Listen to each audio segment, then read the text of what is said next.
Everyone, I'm Eric Roble. Hello. Hello. I've talked to a number of the guilds so far on voice chat, so you guys probably know me.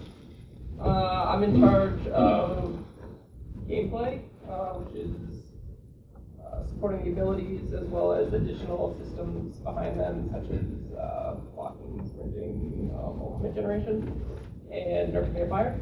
I basically nerf vampire every single patch, and it's still too good, so that's definitely something really bad. Just get rid of them.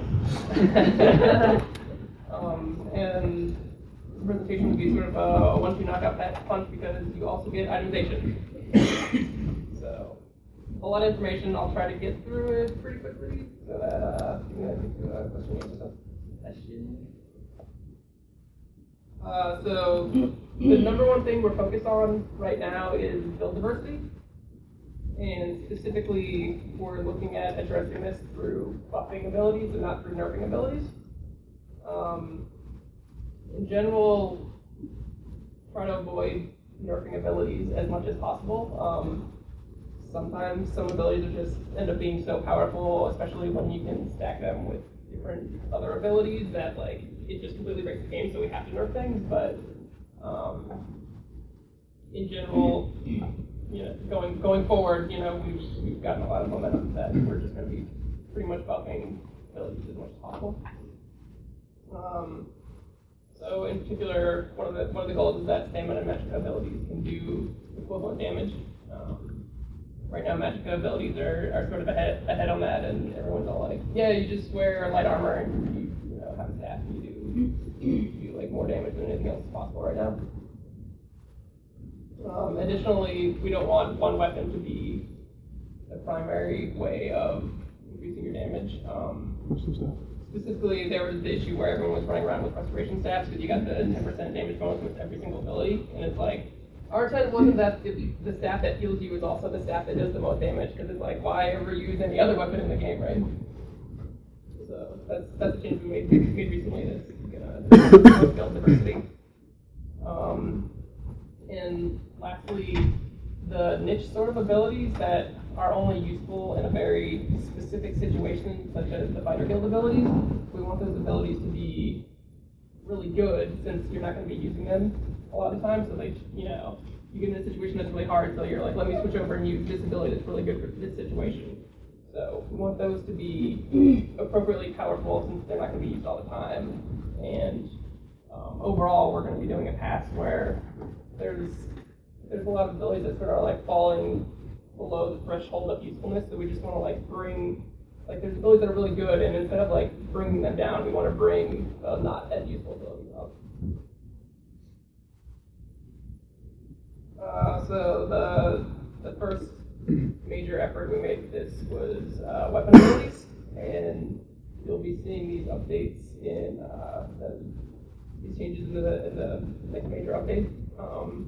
Specifically, the heavy attack stuff we didn't forward because we wanted to get that out and encourage people to be using more heavy attacks and being able to fund resources. Also, I'll go over briefly the actual changes that we made in package 5. The patch notes will be coming out to you guys pretty soon, so I don't want to spend a lot of time reviewing them, but I'll just sort of give you guys a taste of what's coming up with those.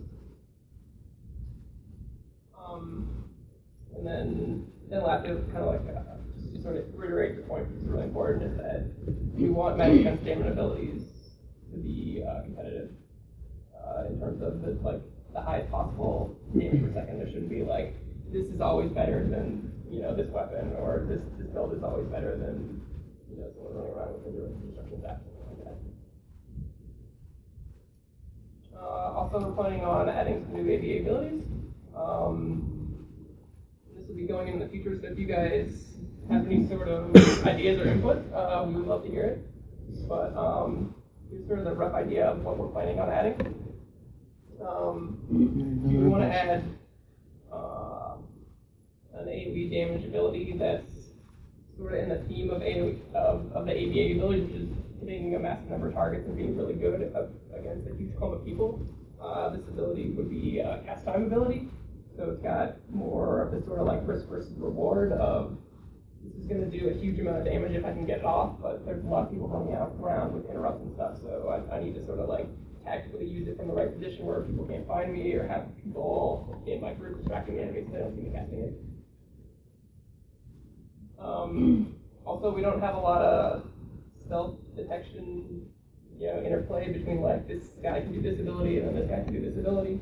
And Mage Blade is really the only thing we have right now that lets you detect stealth people. So we're adding something that would give you a more active way of detecting stealthers, so you can like shoot out a flare or like cast some sort of line ability that'll travel in front of you to reveal stealth enemies. And this is especially important because everyone in the game can crouch, so having a way to reveal people is really important. We're also looking at adding healing debuffs that everyone would have access to. Right now, there's a pretty limited number of abilities where you can gain access to it. So we're looking at different ways to reduce the amount of healing and like potentially giving some sort of morph where you can apply an AoE sort of debuff like this. So got a lot of good stuff coming there. And then lastly, in terms of, I think this one will be really good because there's really not a lot of ways to heal with stamina. So a stamina-based heal is going to really open up different options that players have with creating, unique different builds.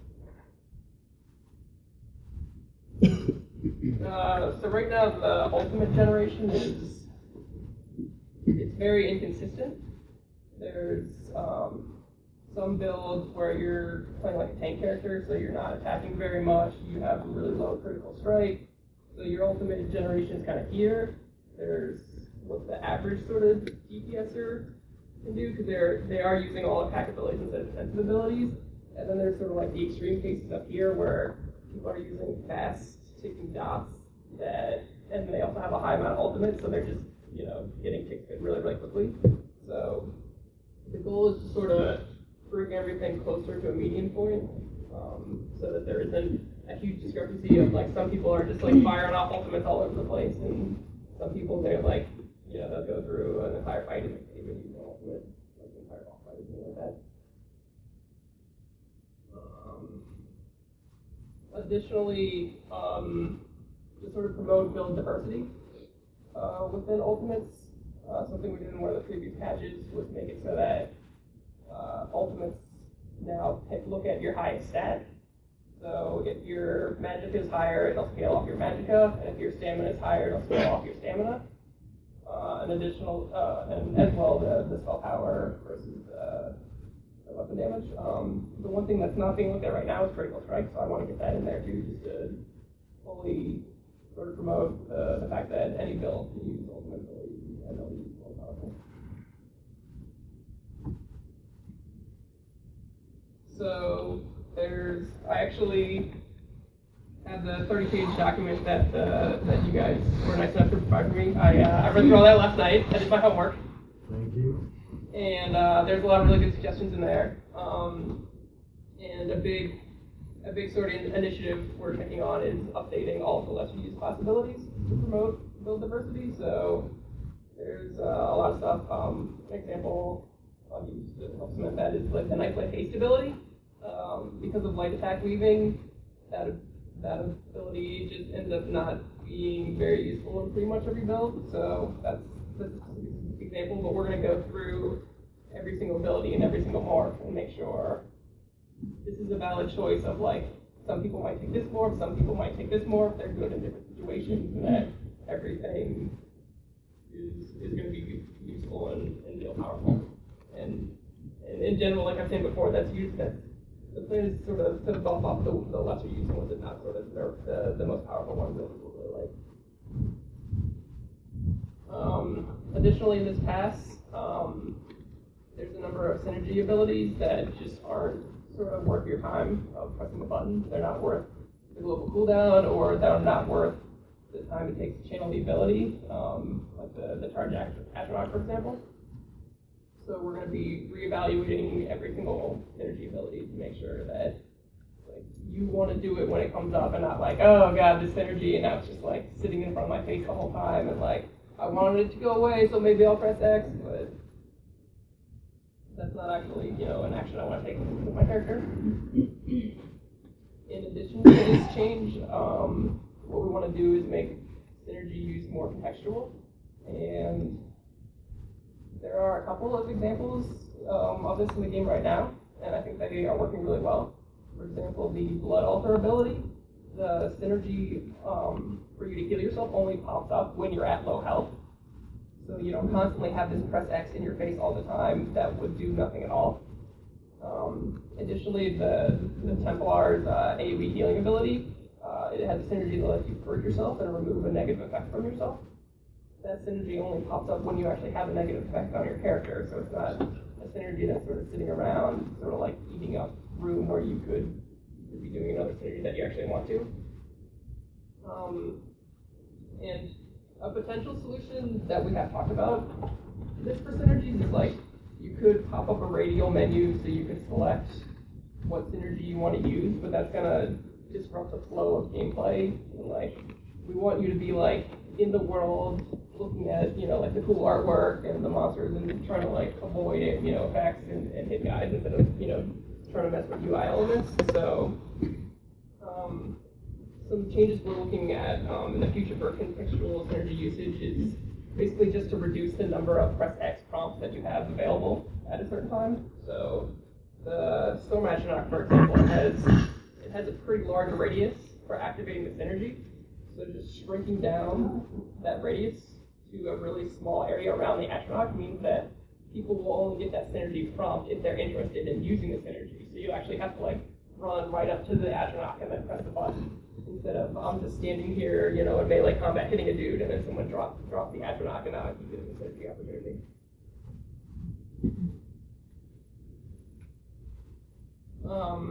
Additionally, during this class ability updates, we like more class abilities to be useful for stamina builds. So a couple examples of this that we've been talking about is you could morph an ability like Veiled Strike, and then it would cost stamina instead of magicka, and it would scale off your stamina stats and your weapon damage. This Sorcerer's ability that lets you start heal, where you can transfer your stamina into magicka. You'd be able to morph it, and then it would swap it and do it the other way. So then you could turn your magicka into stamina.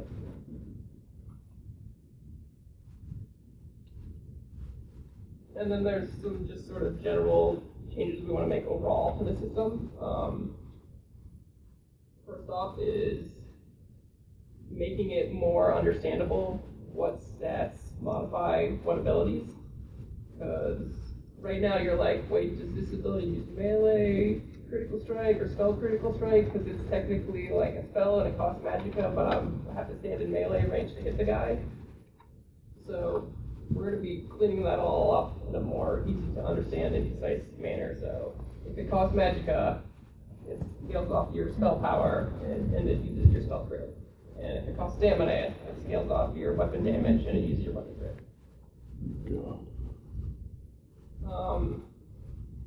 In terms of giving you a broader selection of abilities to use sort of in all situations, we want to make abilities. There's a lot of abilities that just bosses are just completely immune to their effects, like stuns, because, obviously if you can stun a boss over and over again, it's not going to be a very fun, compelling fight, right?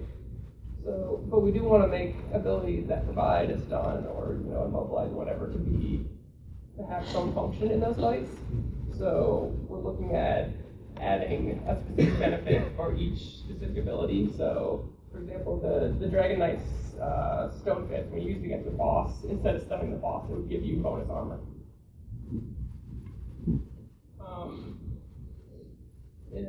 Also, I think generally most of so you guys play the game all the time and you're really hardcore.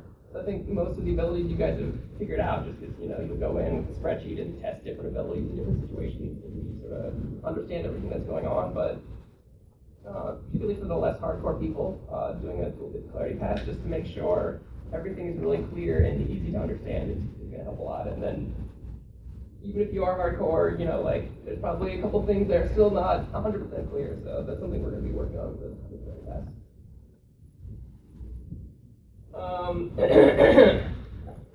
So right now you can block and use any abilities that you want all the time, and it seems a little bit broken because you're able to have really strong defense and really high damage at the same time.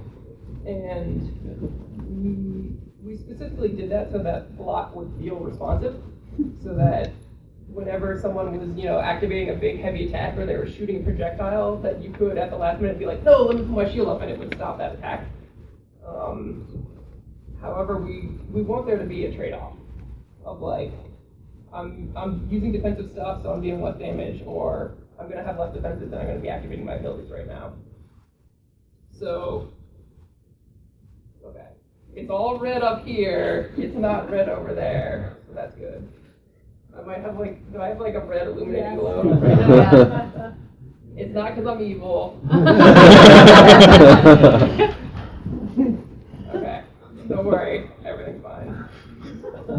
Yeah, so there's a couple things we're looking at for changing that, potentially like adding some sort of cooldown when you use block, so you can't use block again, increasing the resource cost when you block multiple times, or if you use something while you're blocking.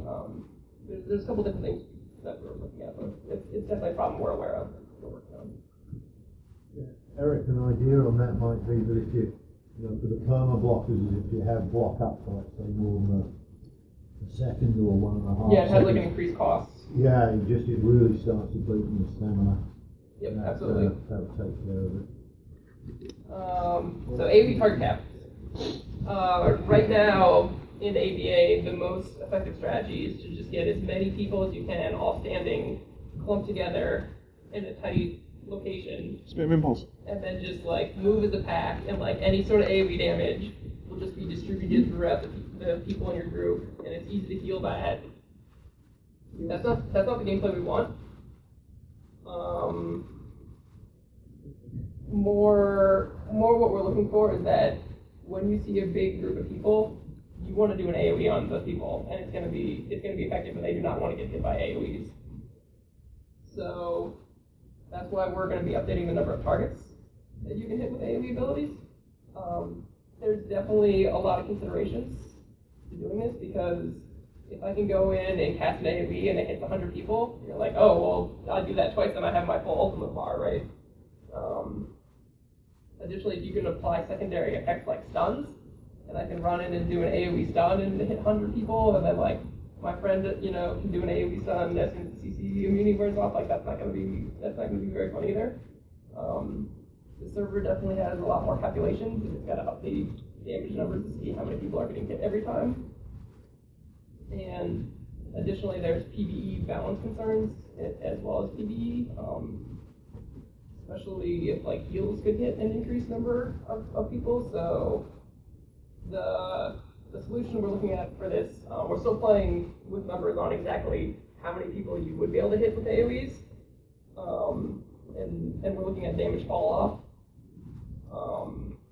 and then so that the Zerg sort of mentality is going to be maintained if healing also gets that same increase, because you'll be able to do a lot of damage, but then they can do a lot of healing.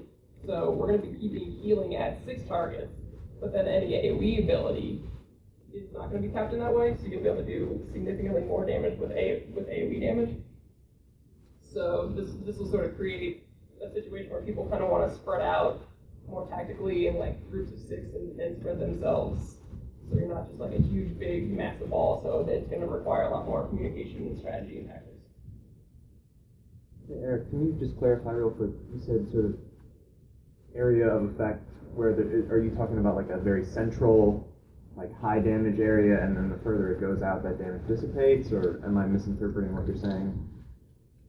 It sounded like you mentioned something about like a damage fall off, basically. Like, yeah, so it'd be like the first X number of targets take full damage, and then like targets after that take half damage, and then maybe targets after that take 25% damage. So we're still sort of playing with the numbers of exactly what we want to fall off to work. So the radius of where you're standing in relation to where it's being casted doesn't have effect?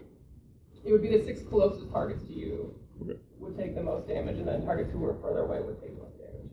Would it be 6 closest to you, or 6 if it's a ranged AoE? Would it be 6 from the center of the impact? Yeah, so it'd be the center of the impact. Yeah, if you're throwing something out like Nova, whereas if it's Impulse, you are the center of it. So yeah, whatever the center of the AoE is. Okay. Yeah. All right. Time for itemization.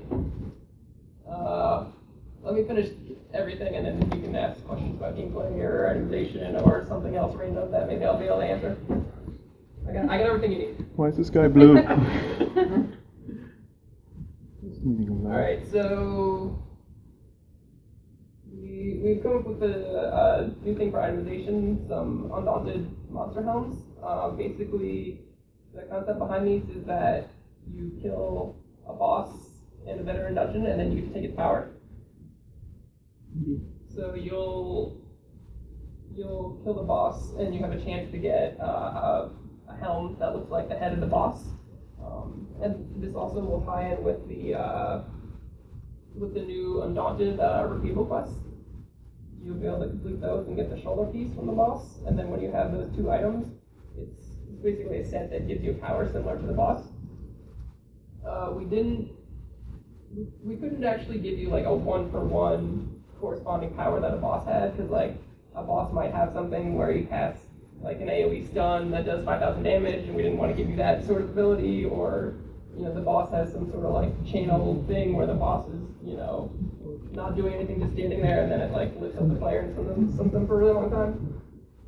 Additionally, we wanted to give people a variety of gameplay options with these monster helms. So some of them are good for healers and proc when you heal. Some proc off of heavy attacks.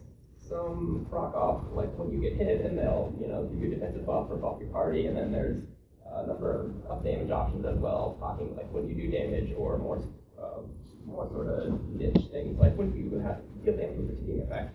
Then you can make a build where you're like, let me just do all ticking effects, and I can do a whole bunch of damage with this. So I'm actually gonna go in game. Oh man, it's so red over here. Did you wiggle something? 100. Did someone else say something? I was telling you to Even wiggle told you to something. wiggle something.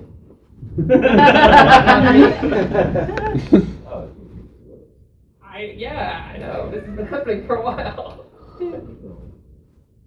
Wow, that's like perfect. This concerning because you've got the right Good jiggle. That's why you get paid the big bucks. This guy's an IT, right?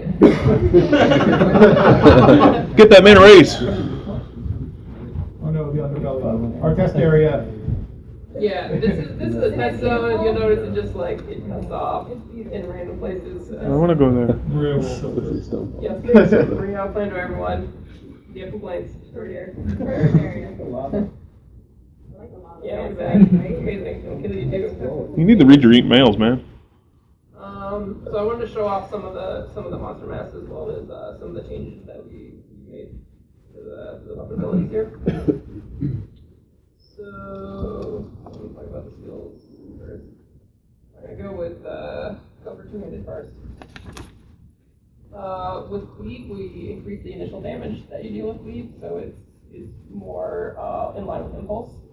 So if you see a big group of people, you just want to run in and cleave them as much as possible. And the two morphs support that really well because the damage shield gets bigger the more people you hit with Brawler, or the other morph gives you more ultimate the more people you hit, so that works out really well. Critical charge, we reduced the base damage a little bit because there's sort of like a critical charge build where you can like back up and charge, and you end up dealing sort of more damage than you would with any other weapon ability, but it like looks really goofy and like the gameplay is weird. So we increased the damage on the morph that is based on the distance you charge. So if you're far away, you can still get really big hits like you were before, but you can't just like keep charging to someone who's like right on top of you. Basically. With uppercut, we drastically where we reduce the cast time and increase the damage so that this is sort of the bread and butter damage ability you'll be wanting to use with two-handed. Reverse slash was generally in a pretty good spot. The executioner morph was really popular, where you deal additional damage with all your abilities against full health targets, but the other one it does splash damage based on how much damage you deal, but the value was really low. It was only like 20% splash damage, so we just pretty sure that just doubled, so it's 40% now, so you get a lot more splash damage on this. And then I think Momentum received the biggest change to the two-handed abilities. Previously, it gave you a stacking bonus, which wasn't sort of easy to see since we don't have like buff icons. It's hard to tell exactly what the bonus is that you're getting. So instead of that, we just give you a flat 20% addition to your weapon power, which made it last a lot longer. And also, it gives you a heal while it's active.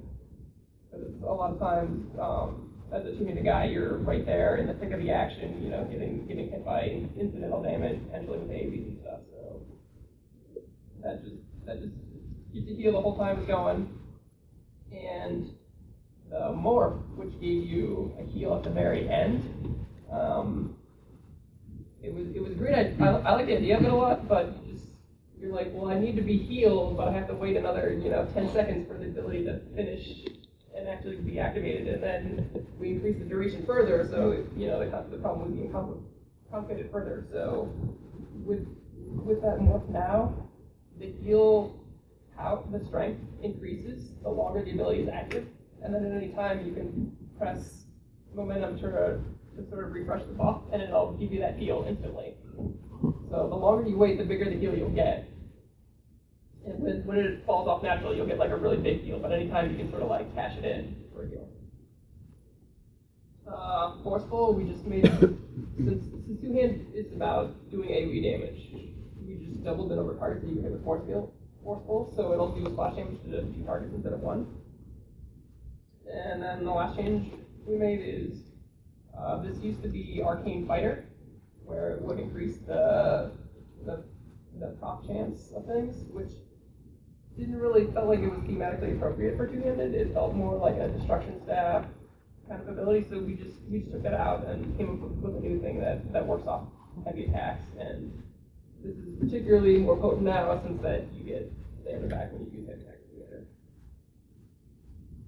Alright, so now I'm gonna put on a command to fight things. I got 3 to show off here. Put on, wait, is this the cool one? I'll show this one first. Alright, whatever. Alright, so this is the Daedra. This is like one of my favorite ones. Like, I just log into character select and I'm like, It's like looking glad I for work here. Beetlejuice. Hard to see out that thing. Oh, yeah.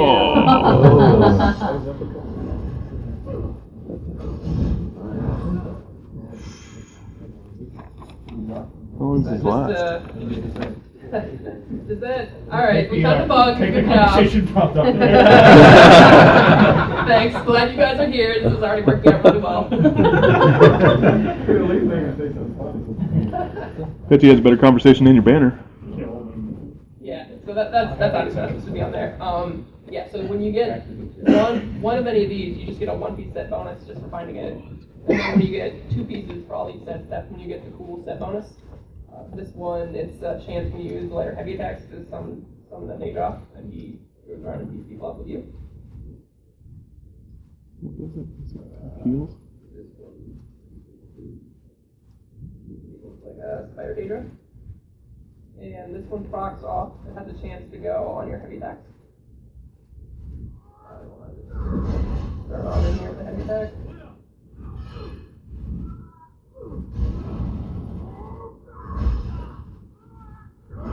Got it. Yeah.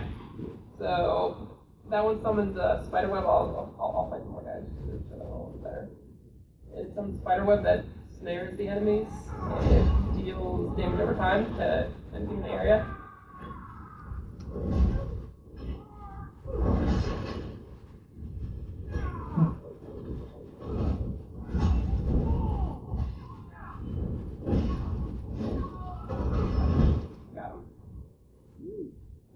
updated the mouse and my keyboard here, but I really appreciate it because last time I gave a presentation, I was like hitting escape and going into mouseless mode, and it was just like, it was a real disaster. Alright, let me switch over to the bow real quick. Talk about bow. The poison arrow, we didn't want bow to have too much burst damage because it's really good in PvP right now. Like, you can sneak and get a whole cap time off of snipe, you know, and then you can like start another one, and they're like not even sure where the first arrow came, and you're already doing more of them. So instead of just flat out increasing the base damage, we increase the damage over time for a poison arrow. For volley, we just made it do a whole bunch more damage every time it ticks. Scatter shot, we didn't make any significant changes to this one. It's fairly good, especially the morph that lets you jump back. The magnum shot, that one, I love that one. Arrow spray, the damage is fairly competitive on this one. The biggest problem is just kind of hard to hit people with it, so we increased the arc of it, and it now matches closer to what the effect actually looks like, and you just, you know, a lot easier to hit more targets with it. Snipe, remember how the cast time of this used to be like 3 seconds? We've been reducing it. So it's now down to basically 1.3 if you add sort of the additional cooldown at the end to it. So snipe is the bread and butter ability that you'll use when you're DPSing with the bow. And it's a lot closer to like sort of the cadence you could use with the, you know, a normal possibility like so far or something like that. Generally with the passive we didn't make too many changes except for specifically long shots. You notice, you know, I was talking about the tooltip clarity. This is sort of a good example of tooltip clarity where it says it does a 12% damage bonus versus distance enemies, but you don't know like how far away they are. So that'll be handled in one of the future updates. But we did change it such that you get the damage bonus a lot sooner. You had to be 32 meters away from a target to get the full 12% damage bonus, which meant snipe was the only ability that you could actually get it, so we significantly reduced that range. So when you're standing close to max range, you'll be able to get that damage bonus with every ability that you're using at the enemy. And then I'm a big fan of this. This overset. And this one, to sort of like have different playstyles and stuff that these support. This one's kind of more of a fun one. Because it summons a robot that can restore any of your resource pools, and it's random. So it could be health, magic, or stamina. So it's not always going to be like, oh, it's giving me exactly the thing I want at the exact moment, but it restores a lot, and sometimes you can come in a really clutch situation and help you cost a lot more abilities. So you see this one, it got like the Magicka ability. So this also sort of promotes. I think you guys are gonna kill me.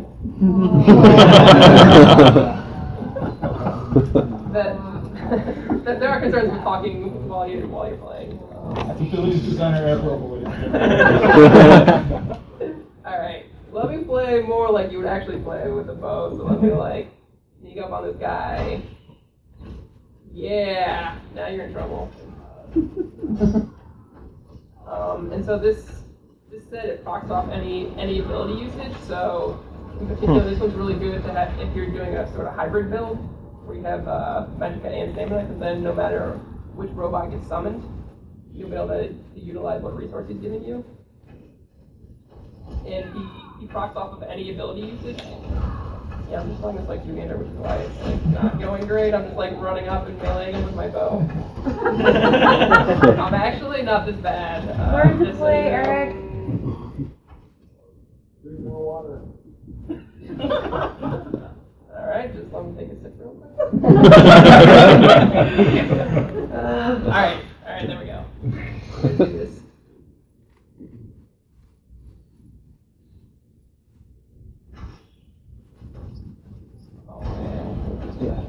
Come on, robot. Come on. Oh, I didn't drink enough water. That's a pretty huge heal too. Yeah. Like, I mean, he wasn't getting hit at all. And that concludes my presentation. That's it. You'd be kicked from the raid group for that. Yep.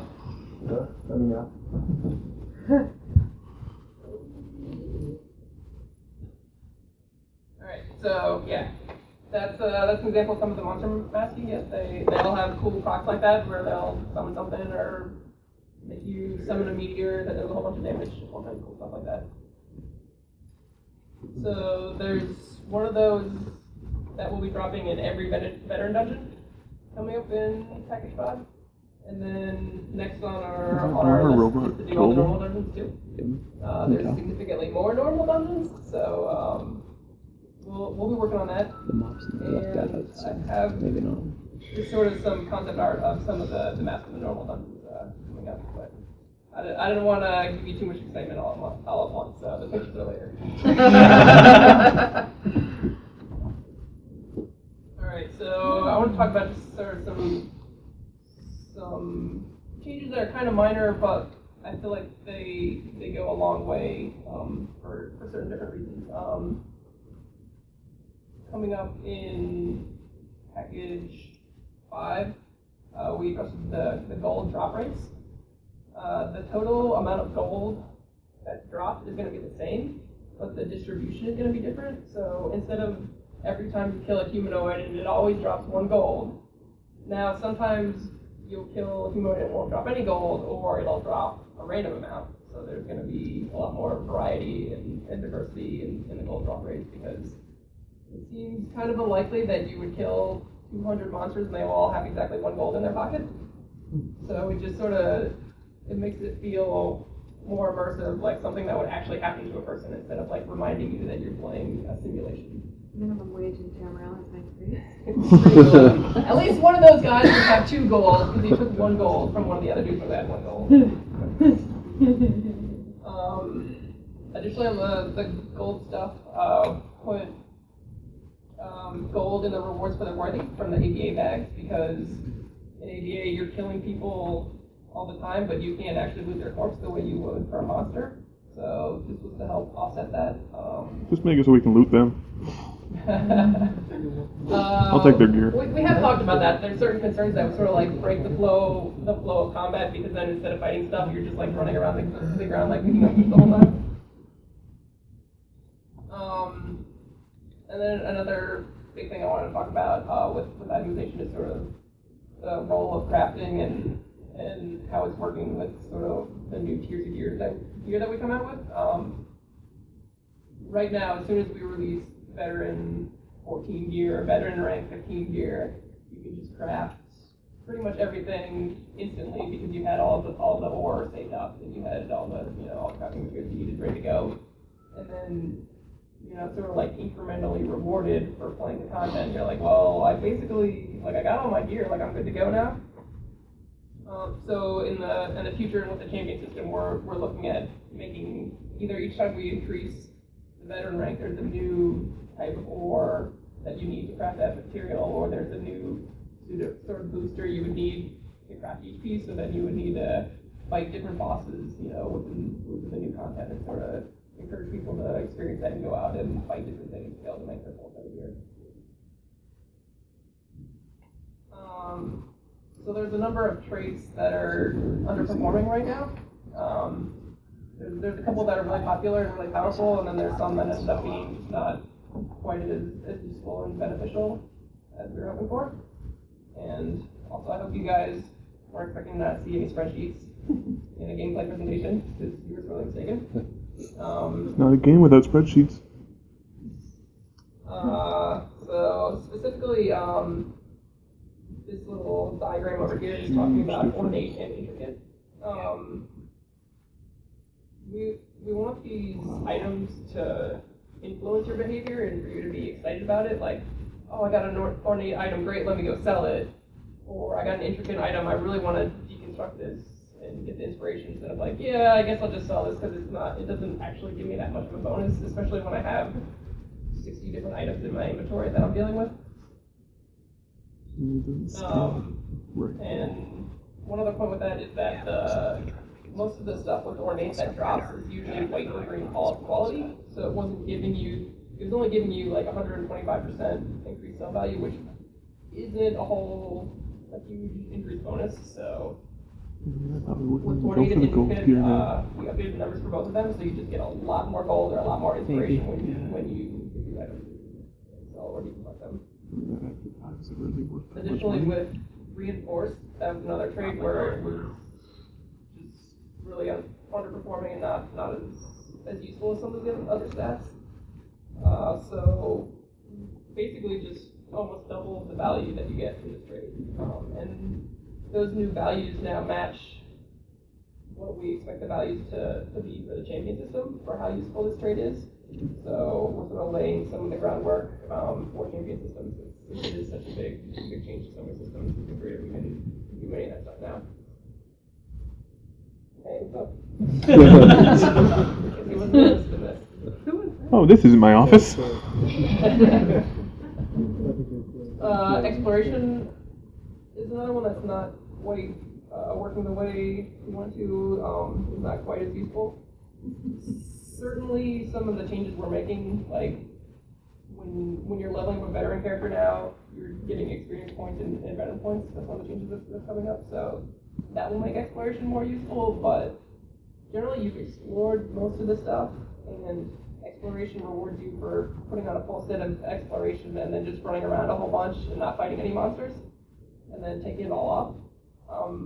And we want all the traits to be sort of more combat oriented. So that was sort of a bigger change, and that's why that's not like in right now. But we're looking at giving that additionally some sort of combat bonus so you would get more experience when you're fighting monsters. In addition to exploration. Charged is another one where increasing the charges on your weapon, that's okay, but like you want it to like be more effective and more useful in combat because you can always just use a soul gem to recharge an item. So love to hear any ideas that you guys have for updating traits. Something we've been playing around is maybe increasing the ultimate generation. Would you play like this? Weighted is similar to the Nightblade haste. Just because it gives attack speed, and attack speed is not super useful since you're doing a light attack and an ability and then a light attack.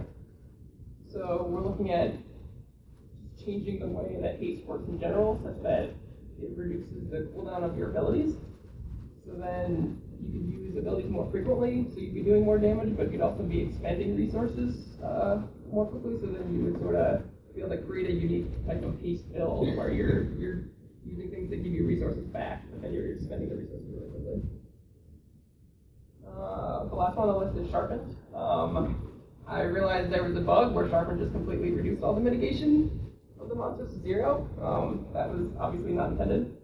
And when this trait is working, it's slightly underperforming, mainly just because monsters' armor and spell resist is not super high, especially when compared to players. So something we're looking at doing, particularly in the champion system, is increasing the armor and spell resist that monsters have. So then traits like this and abilities that reduce those values are going to be really helpful. And here's some cool artwork. So back to the Undaunted monster helms. These are going to be some of the new ones we're adding once we have all the normal masks completed. So you look like Clanspear, you get a Lamia hat, you're into that kind of thing, and also we have a Dirt King. Don't worry about that hair. This is concept art, so it's not final like what's going to be in the game. It's just sort of some different ideas that.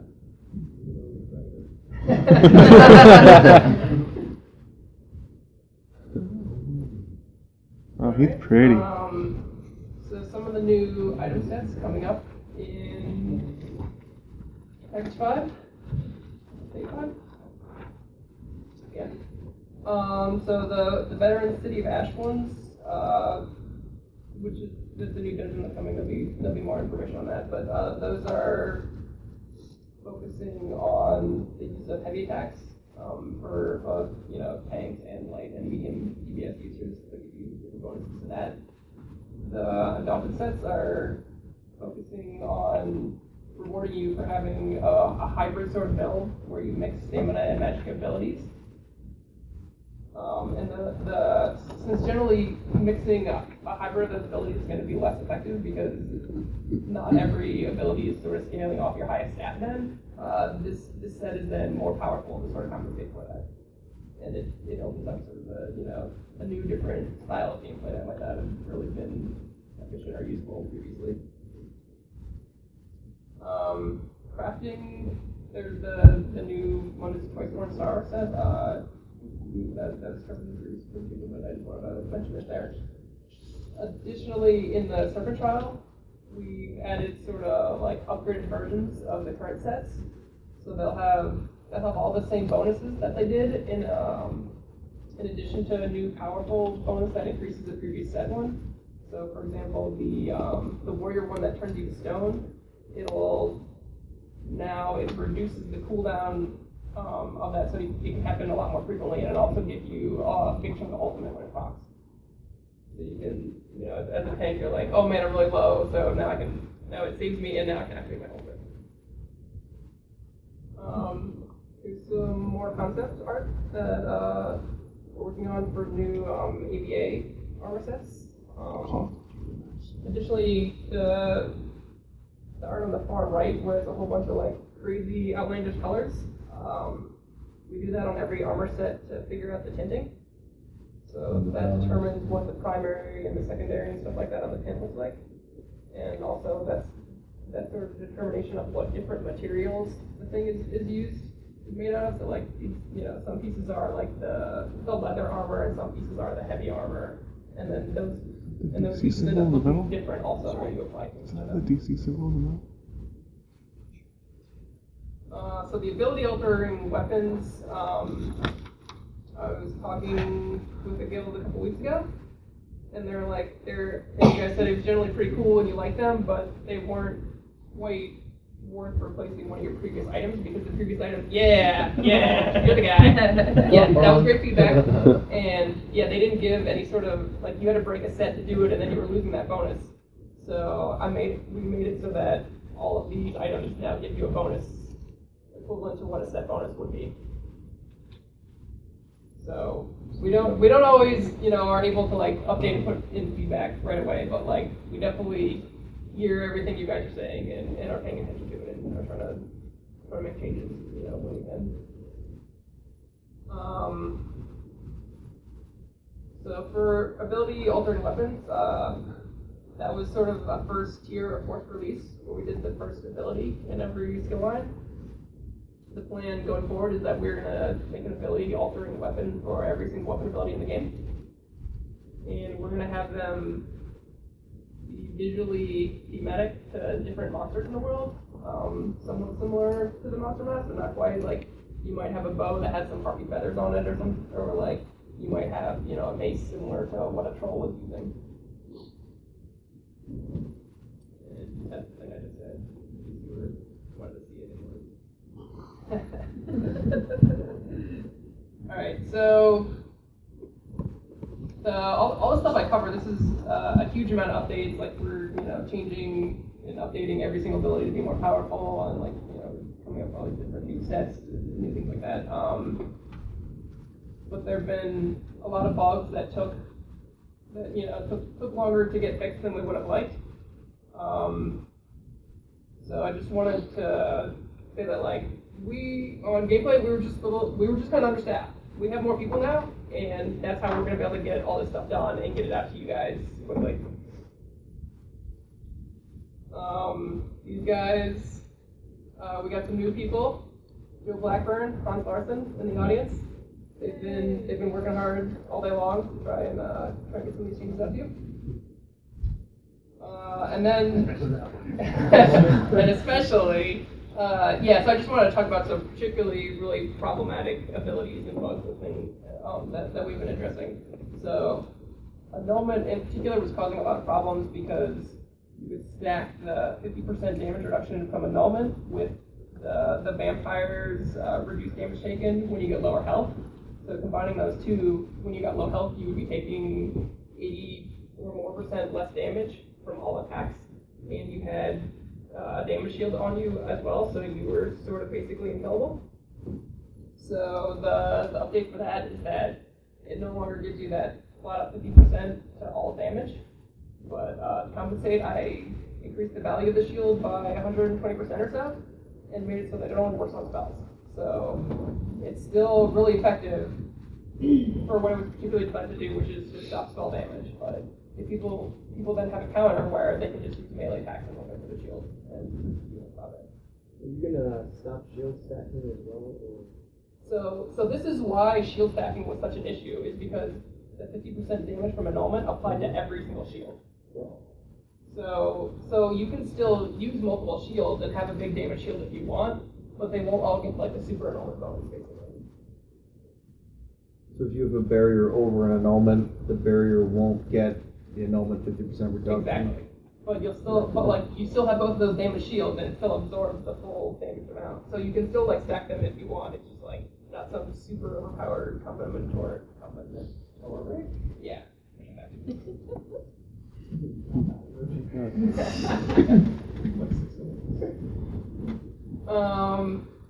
Lastly, everyone's favorite shadow cloak. So we've been working on this one for a while. And certainly the part of the problem with development is, you come up with a fix for something and that fix works great, but then when the ability is used in a different situation, some other problem happens. So, like, we'll fix something with Shadow Cloak and then some other thing will change and then like it's broken another way. So I had QA do a full workup after the last update, and there's a bunch of small issues that can occur in different places. Like if someone uses a charge ability after you use Shadow Cloak, like and they have a weapon proc that can pull you out. So there's a bunch of still minor issues with Shadow Cloak of different sort of edge case things, but we had QA go through and like use every ability against someone who's Shadow Cloak. So we have a list of those bugs. All right, whew, did it. I'm sure you guys have a bunch of questions you'd like to ask me for Q&A. Yep, those are hands. I also had some questions for you. Any sort of major gameplay issues that you guys think are occurring in the game right now, but I haven't talked about? I'd love to hear. Also, keep in mind that audio people are present now. That's true. We got some guys just for if you want to talk about bass. You guys love bass. Yeah, so we're going over every ability and buffing week ones. I got a 30-page packet I read on some stuff, but if you guys want to send like Jess and Jima an email of like you just want to go through every ability, like that would be awesome, and I'd love to read it. I'm interested in what you guys think of the heavy attack resource restore changes that we made. And lastly, something we've been thinking about is adjusting how CC breaks. So I'm wondering if you guys are happy with how it works right now. Do you think it should last longer, have a shorter cooldown, or do you like, or the cost would be tweaked, anything like that that you think we should look at? And go. I have Kind of the first row. a very niche issue. Sure. It has to do with the archers in AVA and the non-VR campaign. They hit the VR campaign wall. Oh, yeah, They're not quick good. shots, they're almost every which is like your full health. Oh, yeah, that's brutal. So if you run up the stairs at dessert, half of your dessert will die for the rest of the stairs. Brutal. Okay, So yep. I just wanted to bring it to your attention. I don't know if I've reported it, but I don't know if there's a gap where it needs to go. So Yeah, I don't specifically work on ABA stuff, but I know a certain Brian Wheeler that may be here. yeah, it's a little. I'm pretty sure the damage on is what they should be. Okay, yeah, we'll look into that. But it's only the archers. Okay. Cool. Okay, yep. I'll address the shadow cloak Awesome. thing. When it was in beta, release playing it. Mm-hmm. Why is an ability like shadow cloak, Magicka, core mechanic escape from manipulate, countered by a detect potion or mage blow? Things that are not. If I were to hit a potion and everyone in 28 meters lost their damage shield, would that be just as fair? Is the potion? The detect potion will discover anyone who's in the shadow cloak. Like I agree with the discover people with sneak, but if you use shadow cloak, if you use someone with mage light, someone's gonna bolt something right on top of you with mage light, get detected. Yeah. So I and a think, consumable discovery. yeah, so the consumable, it should only give you a slight bonus to your detection, so that it should be easier to see someone, but then like, you know, since your detection is not as good in your rear arc, that they shouldn't be able to see you very well there, so potentially it's giving, the potion is just giving a bigger bonus than it should. I believe the potion rate detection is between 28 meters. Yeah, if I could chime in there real quick, I know some of my guys in PvP who use that, and with the detection, and they can detect people who are trying to gank so far away and kill them before they can even react. The radius is that massive. They Oh, would wow. do the stealth potion and tech potion, and they would just kill like, let's say he's hiding in a tree somewhere, they would be able to target him and kill him while he's stealth before he can even react. The distance is that massive on that detection. Okay, yeah, we'll just evaluate how much of a bonus. It's certainly not supposed to be that big. It's supposed to be, it's a little easier for you to see stealth people, not you can see the entire world and see people who are behind walls and stuff like that. Like, that's not the intention of that. So my count was a shadow cloak is a consumable, or people are using rage light before the quick moment. Detecting someone in stealth is good, but if someone is shadow cloak, should they be able to detect them freely, spending resources? Yeah, so that's why I'm talking about sort of like creating a new ABA ability where that specific goal is to detect people. Right now, there's just the use of Mage Light is so prolific because it gives you that huge critical strike bonus that people are using it for that, and then they get the added bonus. So we'll be looking at tweaking Mage Light in the future so that it's focused on one of those things or the other, and not you get two super good effects all at the same time. This guy looks like he really wants to ask a question, and then I'll go back to Tom. So this is, He was like, give me. Well- I didn't want you to be prepared, so I had to get your question. so I got one thing to answer your question in terms of heavy attack resource restore. I think it's really great, but I saw like someone did a forum post analyzing how much it's giving you, and different weapons are giving you different amounts. At least from what I understand, it seems like some weapons aren't really giving you a substantial amount. Like bow really seems to give you a very small amount. Yeah, so we scaled it based on the speed of your heavy attacks. Okay. Because we didn't want, someone who could do really fast heavy attacks with a bow shouldn't get the same amount per attack. Okay. And quick question on itemization in, say, Dragonstar, for example. Oh man, I got a guy who wants to talk to you about that. Oh, is this Might be the part of wrong that. is this the wrong segment for that? Oh, yeah, No, you can ask it. yeah, we got Jason, he's here. I mean, I could wait till that presentation. It's just basically like, for example, like the hard mode versions of loot is barely better.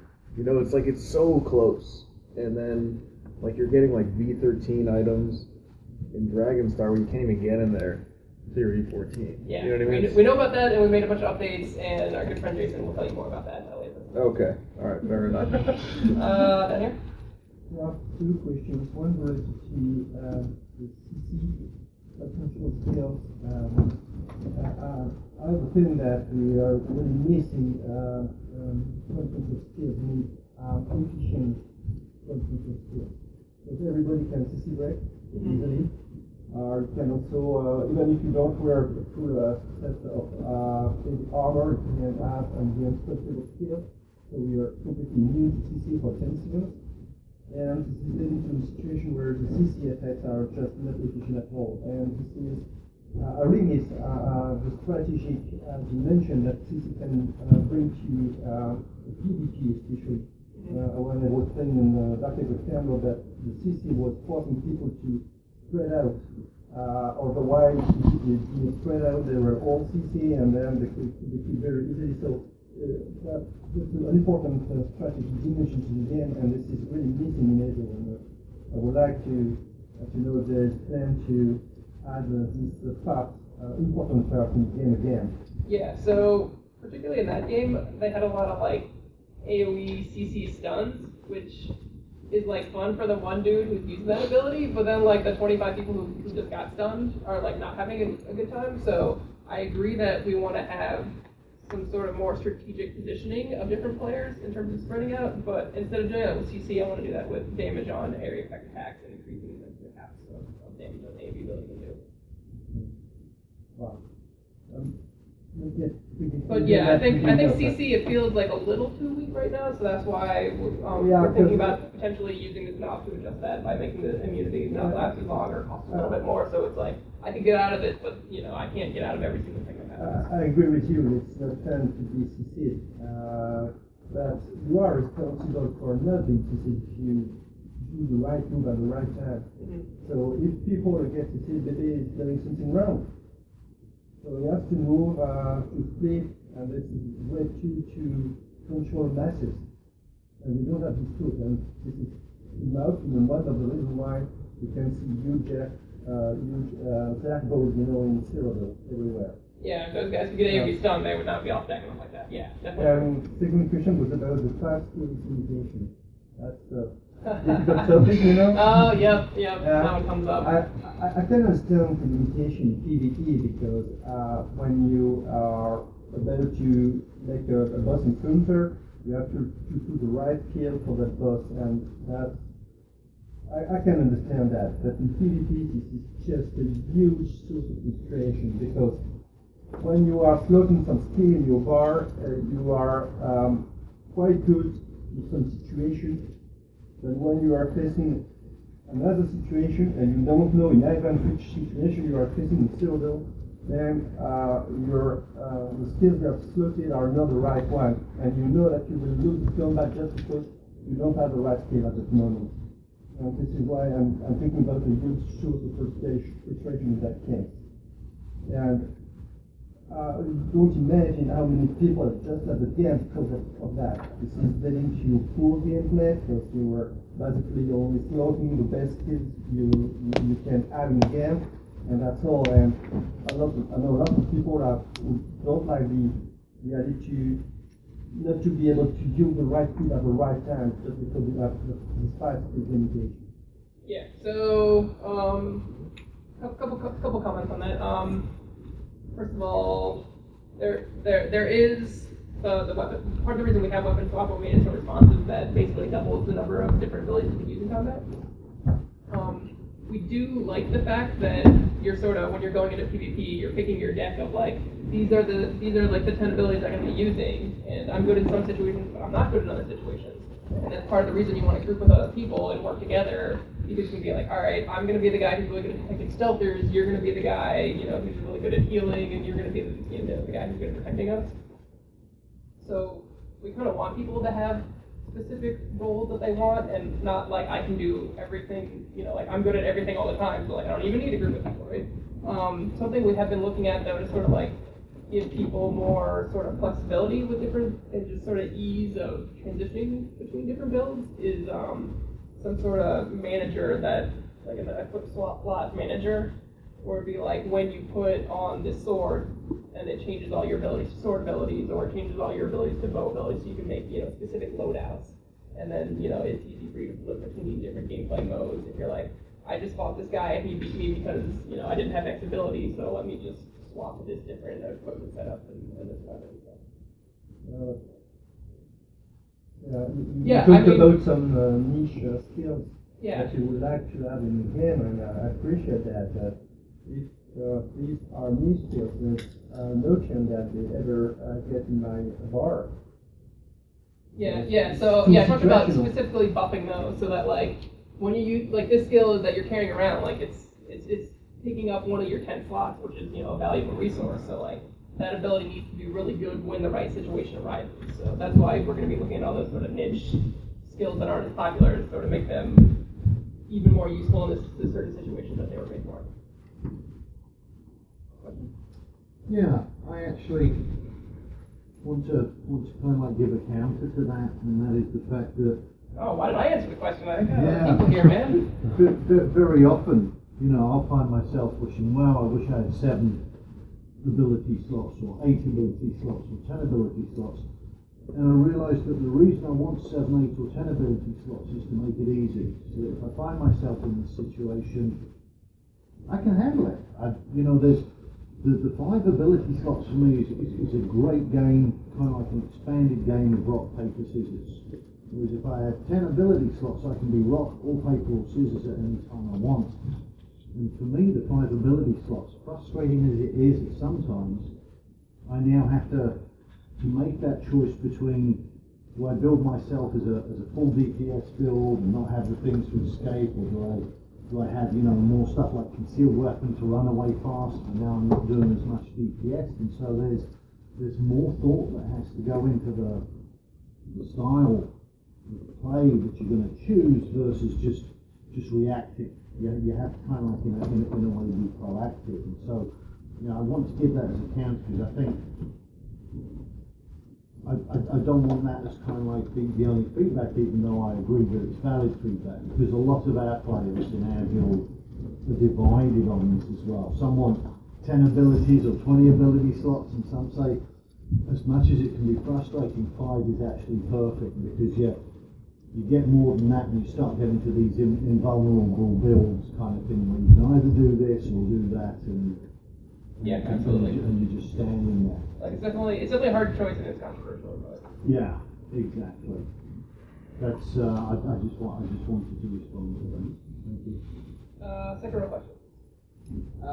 So first when you went through the blocking thing, I didn't get the impression that you're going to do away with being able to pass through blocks. First thing, or? Yeah, we don't have a specific, like, this is exactly how we're going to solve it right now. So I was just sort of giving out some different potential solutions.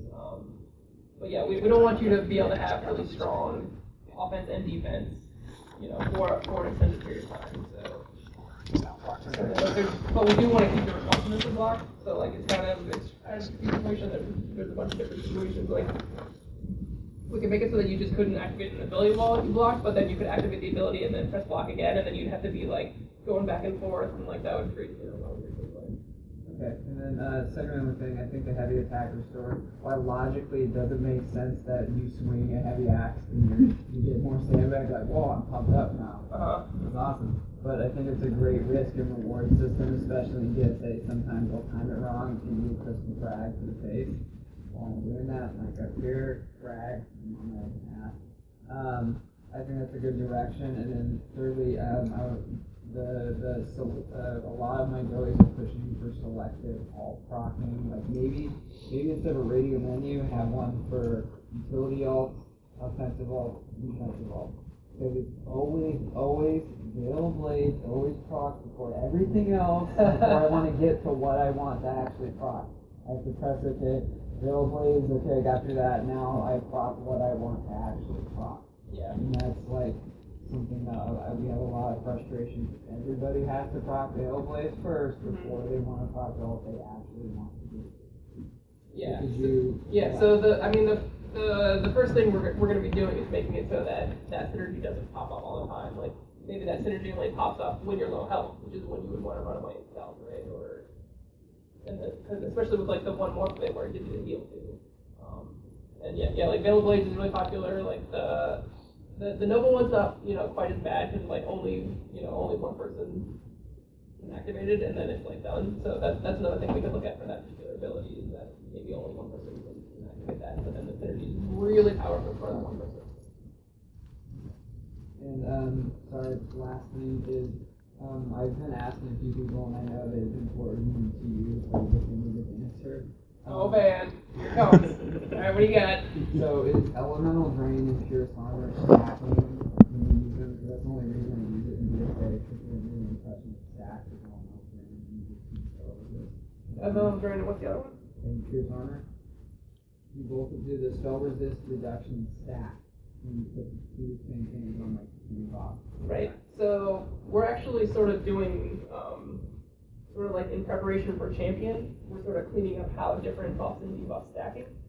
So and we have started this initiative as well with for example the low slash ability that the debuff that provides, you can't stack that with any other similar debuff like the Nightblade Summon Shades also provide the 15% damage reduction. So you can have one of those from one class, but you can't stack a whole bunch of 15% damage reductions, and then it's like, oh well, now the boss isn't doing any damage at all.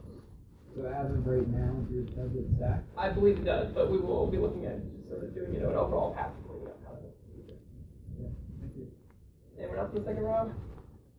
No, you guys are hard work. Okay. I got a couple things. First, I want to touch in on the ABA abilities you're looking at. Right now, a lot of people are really pissed off at ABA, so I'm not sure if you want to make that another thing with PvP. So. What do you mean in particular when you say pissed off by ABA? Impulse. The trains and stuff, but I know you'll be standing still casting, but this is like almost like a replacement for the oil pod. Just so somebody can move around and do it. Yeah. So, the IDPS tactical ABA. So, I'm pretty sure if that launches, we could be pretty pissed off at that too. It dissuades people from zerging, though. That's the point. It's like it's the anti-zerg mechanic. You think it is? It's not. That's exactly You'll how it get the works. Zerg just using that now. Well, so I mean that's going to create more sort of strategic gameplay though, because if one group of people is all standing on top of each other, when the other group has people spread out in different areas, all your AOE is going to do a lot of damage to those guys, whereas they'll just be spreading them out among different small groups. So like you're going to win every time in that case. And additionally, this like since it has a cast time, like there's a lot of everyone can interrupt, and there's the venom arrow and stuff like that to interrupt. So like it's more of like a a risk reward ability that'll help discourage.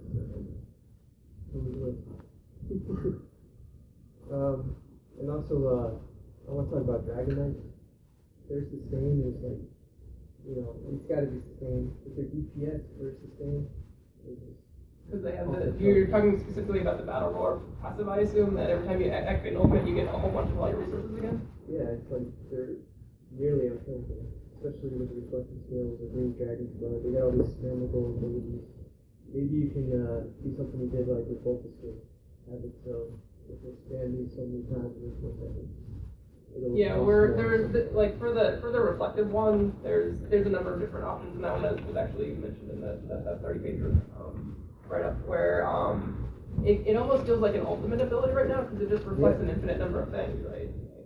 And that's generally, since you can cast it again and again, like that's not really the gameplay that we would like. So potentially for that one, it could be that it doesn't reflect arrows anymore, or it can only reflect a maximum number of 3 projectiles or something like that. So yeah, there's a number of things we're looking at for the abilities that are just like so much powerful than everything else. Like a couple of those we're gonna nerf, like the ridiculous ones, but we want to, in general, try to focus on buffing things. Eric, even on that night, idea might be that the reflective scales would reflect abilities done by bows or by staffs, but wouldn't reflect light or heavy attacks.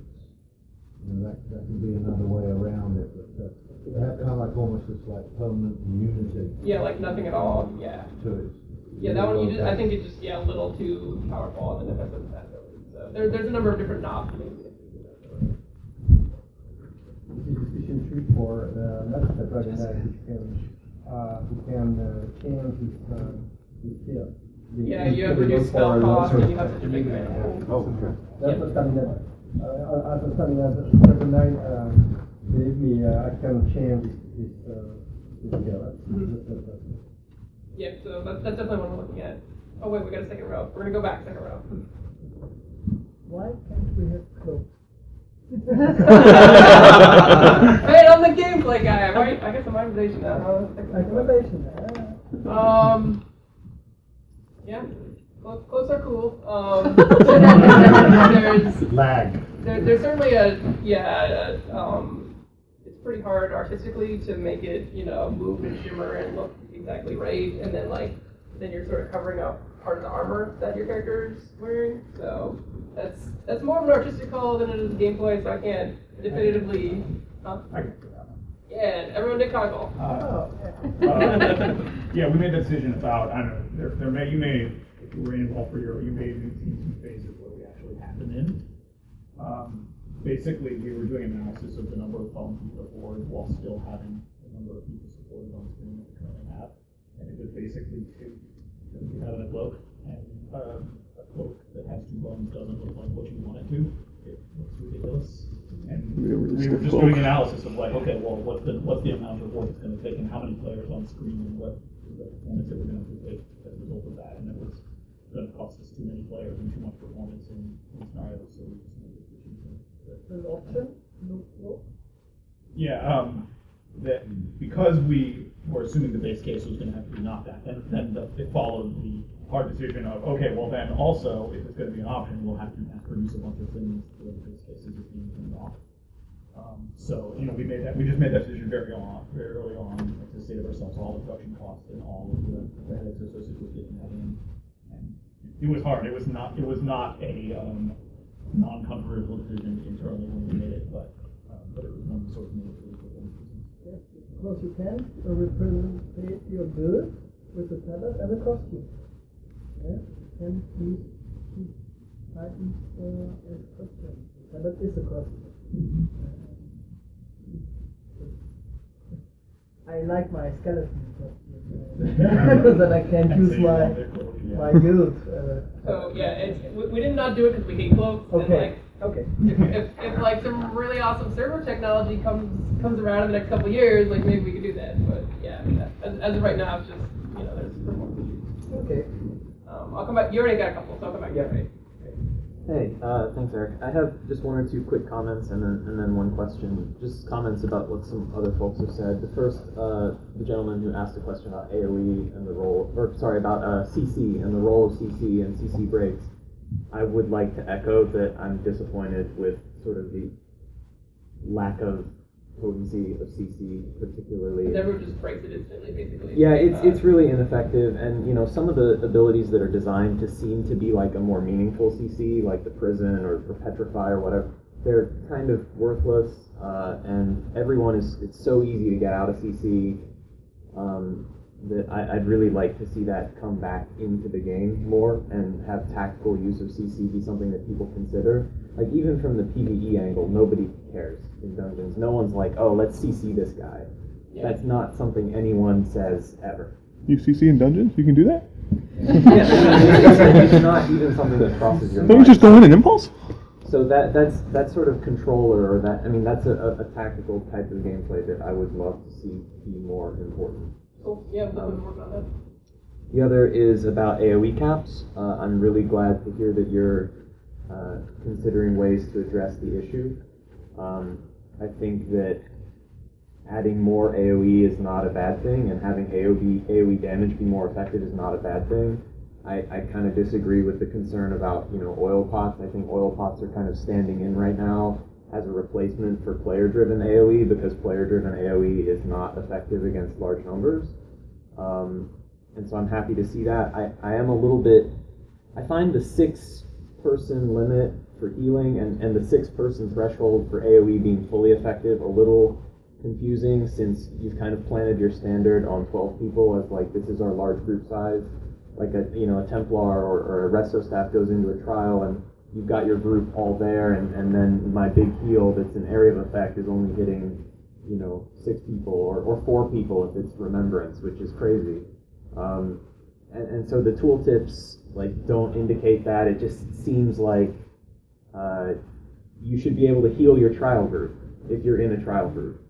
So maybe considering a 12-person effective cap on healing would be something to think about.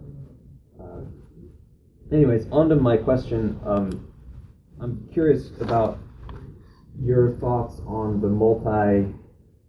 the two-sided usage of stamina and the sort of multiple dependence of that. In that, unlike Magicka, which is very much a purely sort of offensive or utility-producing resource, stamina has that multiple dependence for everyone. So there's kind of 2 types of builds in ESO. There's the pure Magicka build, and then there's the Magicka Stamina hybrid. And you're looking into ways to make it more possible to make things cost stamina, but making more things scale off of stamina doesn't solve the problem that you need stamina for your defensive action combat actions. Right. Yeah. So part of that initiative is just like right now, if you're a Magicka build, you just have the availability of a lot more choices versus stamina. You're sort of pigeonholed to a smaller number. So that's just like why we're looking at adding more different ways to do stamina stuff. With stamina, in the latest patch, we made it so that you get the same sort of reduction that you had in light armor to stamina cost abilities, and then in addition to that, you also have the 20% cost reduction in all those weapon trees. So So as a stamina user, you can sort of like use more defensive abilities if you want. Like, since your pool is so big and you don't use it as fast as a Magicka user is, you can just do, like, if you want to be really defensive, like, you can CC break like as many, a lot more times. You can do a lot more ball dodges versus a Magicka user, and also your abilities are just cheaper, so you won't run out as fast if you're using them. So you'll go down, and then you might use a couple abilities, but like a Magicka user, can only do like 2 different abilities. I mean, I think something to think about internally would be like, okay, suppose you've got a 2600 Magicka guy, and then a 2300, 1700, 2300 stamina, 1700 Magicka guy. In the course of a normal fight, suppose this person needs to take 10 offensive actions and 3 defensive actions. Are both of those people going to be able to do that with the pools that they have available and the cost of those abilities? Because having that entire stamina pool, even if it's small for the magic people, having that entire thing reserved only for your defensive actions is so valuable. Like, not having to worry about that and having it set aside. Also, in addition to that, as a stamina user, like, you can slot any sort of defensive Magicka ability that you want, and then you have that pool just for, using that extra ability that gives you more damage, or using that ability that'll give you some sort of defensive thing. So that's true. It's kind of assumed you'll be spending both of those pools regardless of what your class is.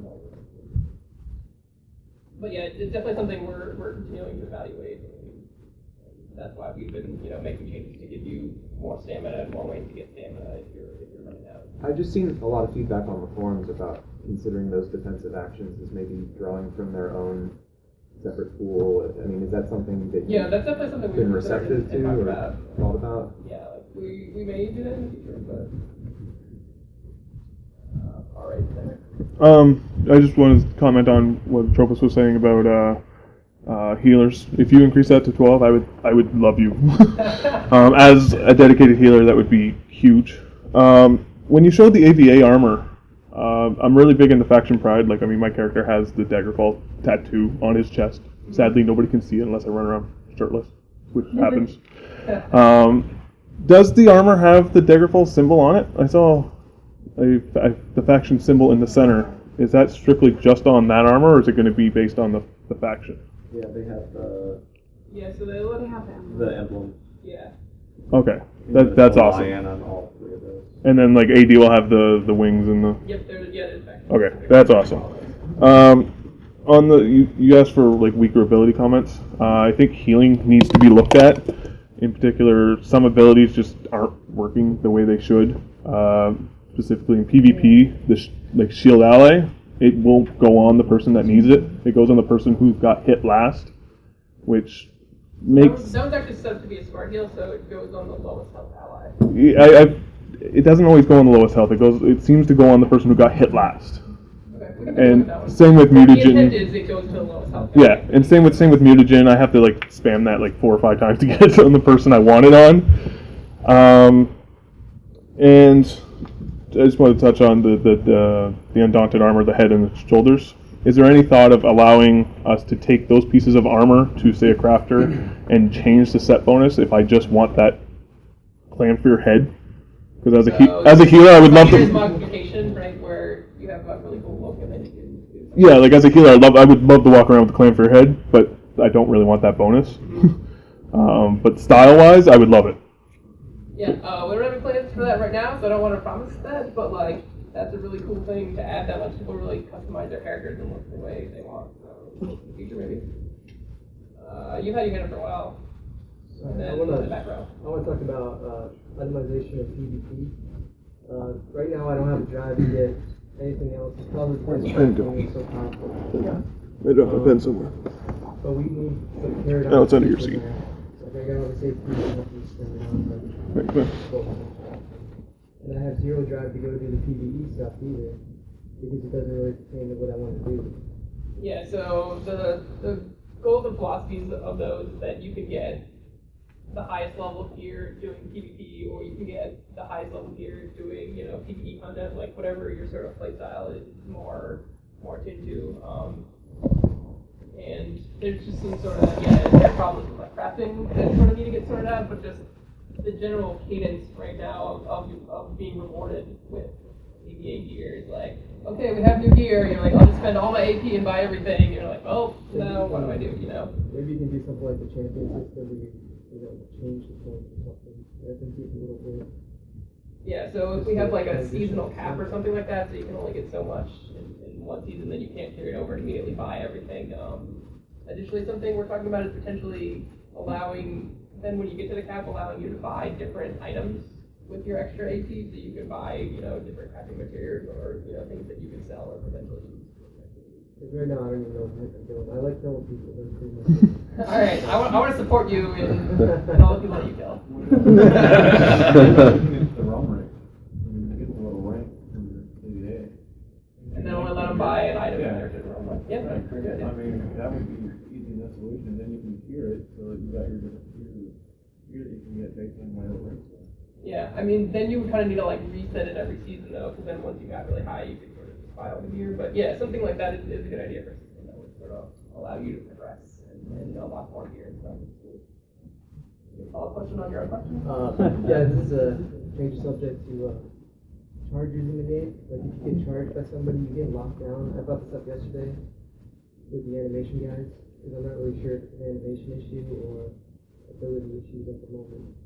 But if you get cascaded by people charging you, you can't do anything. It's kind of like the really push me the capabilities. It's really obnoxious. Especially if Yeah, you're trying to fight so people. I think that's just like every charge has like a really short immobilize, just so that like the target, you don't like start charging them and then they like run off this way and then you end up charging nothing. So Changed in so are you actually unable to activate your abilities or? Unable to do my abilities. Okay, yeah, that's total bug then. You should be able to activate and do that. It's been in since 1.3. There was no. That wasn't like a new feature we added, by the way. There was no patch notes on this either, so I'm not sure if it's a bug or not. Yeah, that's definitely a bug. Yeah, we'll look into that.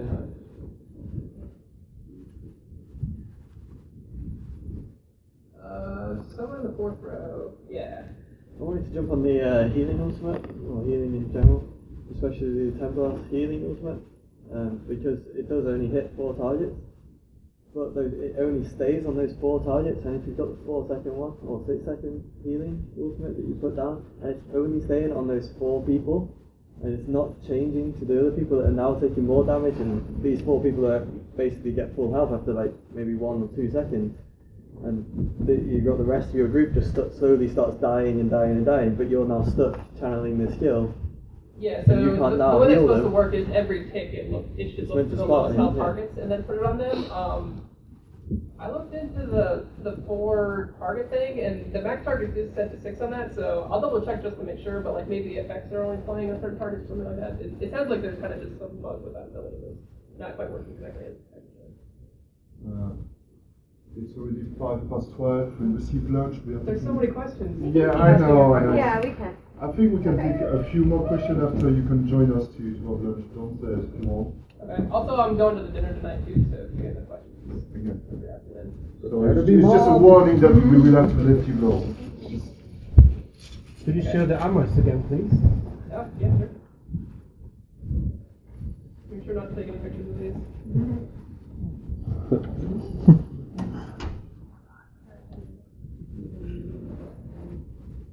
Alright, so I'm just going to keep answering questions. If you guys want to go to lunch? Yeah, in the back there. No, you. I'm not in the back. Yeah, so I guess I have a question about the interaction of crafting and itemization that you work on. So crafting is challenging because you want it to be competitive, but at the moment it's just so competitive. And so if you're adding any future sort of vertical progression in terms of PvE drops, have you thought about the potential of systems like craft and trade, where crafters can work with people who have bound equipment to modify that equipment in some way, like maybe change the trait, maybe change the style? Have you thought about the consequences of the legendary materials? Like there's only one tier of legendary mats, and the economy for those has been really screwed up since day one. It's just like... Yeah, there's just so many gold boosters in the economy right Yeah, now. and I mean, you get them mailed to you every day. It's just like, here's your free legendaries for everything. Like, how can you do a better job in the future of obeying the MMO rules for itemization that like just work, and ESO doesn't do those now. Yeah, so potentially something we're looking at is when we release a new tier of gear, that there's also like a new tier of boosters then that you would need to upgrade those. And I don't like I'm not actually the crafting guy, so Yeah, sure. I can't. But it affects the itemization that you create. Yes, as well. absolutely. And I definitely been talking to those guys a lot about how we can make crafting still useful and relevant, you know, and that people want to do. So like, yeah, as a crafter, you're talking about like, maybe you can't craft the best gear in the game, but you can offer a service to everyone that you can improve their gear, kind of like you were saying. And like with the upgrades, instead of being able, like, part of the problem with the upgrade is that anytime we want to drop like a green item, that can just instantly get upgraded all the way. So something we're talking about is maybe you can only upgrade it so far, so that crafters would then, you know, be valuable to people, but they wouldn't just be like, we just make all the best gear, you know, all the time. Maybe you can have them split it up and can only make like a few pieces of gear, but then you have to go elsewhere. Yeah, another thing is like maybe with crafting, yeah, you can make like really good, you know, hands or shoulders, something like that, but then you explore the world to find the rest of the other pieces. Yep. Front row, some good questions? Yeah. Mine was simple. Oh, well, you make you it so my pet doesn't respawn every time I go. Yeah, I totally want to do that. That's super annoying. I'll talk to some programmers and see what we can do with that. No promises, but that's something I would definitely. Just one remark. I love the idea of being obliged to spread out because I want to avoid new array of effects of the name. But still, if I have to spread out there, and there's question that I lose contact with my healer, for instance. If I want to make, for instance, 2 groups of 6 people to make sure that these 2 groups of people are getting the right heal, then with the current view, for instance, that there's a risk that it doesn't work at all. Because I don't know where is my healer. Yeah, well, yes, I think that's going to create a lot of more interesting strategic gameplay and communication. Then you'll be like, all right, we're like Alpha Squad 1, and we want to, like, we'll always go to the left, and Alpha Squad 2, you guys always go to the right, and then that's like a set group of people who has a healer and a tank or something like that, or like, you know, drop all the AoE heals on this particular group or something like that, because they're being focus fired a lot. So. That's gonna be difficult, huh? Yeah, it's gonna be hard, but I think it's gonna create a lot more interesting rewarding gameplay. Maz versus hard PCs. So we're talking Maz, I'm thinking like Overscape, Making Shot, Writing Chat, and then hard PC. How come you can stack either one? So if you're not doing one Maz, you can switch over to hard PC. Really a lot to come on now. So specifically, we have Overscape, you break it, you go to crystal frag, you know, then you need to break that one, and then immunity wears off. Oh, you're saying like some of the really short historians don't do the CC diminishing returns? You can break, like, if you're getting chain magnum shot, you can break it. You gotta be really quick, but you only have like a really small window to be able to get out of that CC. Then there's other types of CC that can still be applied. Yeah, we'll look at making sure everything is sort of applying the CC in the way that you expect. So yeah, I think some of those should just probably give you immunity so they can't happen over and over again. Wedding Dad is a big proponent of that. Maybe just make it so not to be on the butt.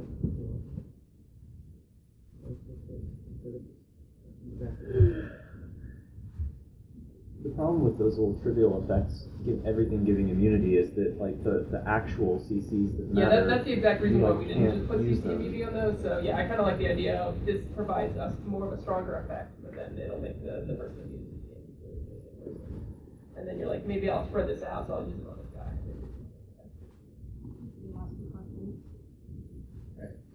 I don't know if the question is here right, but can we get I will totally throw someone else under the bus if I'm. Can we get a veteran version of our real? Sorry, the veteran version from the zones of our real. So I don't have to go to the zone in level 20 or 30 or 40. I think you're talking about the dungeon scaler? No. My alliance, my protection. So you go to Stone Falls and then go to Vet Stone Falls. We Yeah, genau. have been thinking about doing things like that. We mentioned yesterday that we're thinking about unlocking titles silver and gold at the same time. It's down the line if we do it, but it actually has been something that has been brought up where it's, I'm better in rank 5 and I haven't finished Trotwood and I want to go back and do the level 30 zone, but now I'm better in rank 5 and everything as well. Yeah. It's something we've certainly been talking about. There's no direct designs right now, but it is a desire to allow you to go and do whatever content you're going to do at whatever. So I can use the dolmen, the public dungeons, and so on in the veteran version from my read. Yeah, the dungeon scale is kind of like the first go at that, Okay. and then seeing how successful that is another thing. And the other thing that we are worried about is splitting up players. You don't want to split up so much. You're going all by yourself. You know, like you have your own personal route or something like that. But it is something we can talk about. All right, we're up right now.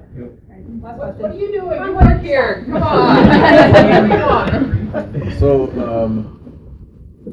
this is a question that just came from my guild in tech. So, talking about tanking in the game, right? Say you're surrounded by like 10 mobs. It's gonna be an AoE tanking question. No, it's not AoE tanking. It's a. Okay, alright. But right now, it's like whack-a-mole. Literally, like, tanking is whack-a-mole. Something walks away, oh, taunt that. Something walks away, taunt that. I mean, is there any possibility of, like, a more varied threat system in the game? Or is it just, like, oh, you look for everything walking away and you taunt it? Like, is that, like, the end-game tanking solution? Yeah, we have a couple of sort of threat systems in there where, like, melee guys who are standing next to a melee guy will sort of, like, be more inclined to attack that target. I think we could do sort of a better job of defining exactly how that works and what the mob preferences are like. But yeah, I think we could do better for that. Nicole, that was the last question. I just had a comment on that, actually, if you don't mind. Would you mind if I just comment on that? Yeah, Would it be possible for like those small mobs that you, like you have 8 small mobs and then 2 big ones, would it be possible for those 8 small ones to just be permanently taunted, and then the larger ones are the ones where the taunt wears off after 15 seconds and you have to do it again? Yeah, I mean, that's a potential situation. We didn't want the gameplay of the tank just gets everything to attack him the whole time. We wanted it to be more like you identify the major threats in a poll and you get those to attack you, and like then the rest of your group is able to use their sort of defensive abilities, and then they actually have to roll dodge and like watch out for monsters hitting them and blocking at the right time. So having a much spread attack different players is kind of a cool dynamic, but we also don't want the gameplay of the tank of having to be like taunt 50 guys one at a time. So yeah, I think there's some room for improvement there. Audio feedback. We should do real quick. Yeah, audio feedback will be downstairs. I think QA will also be downstairs if they're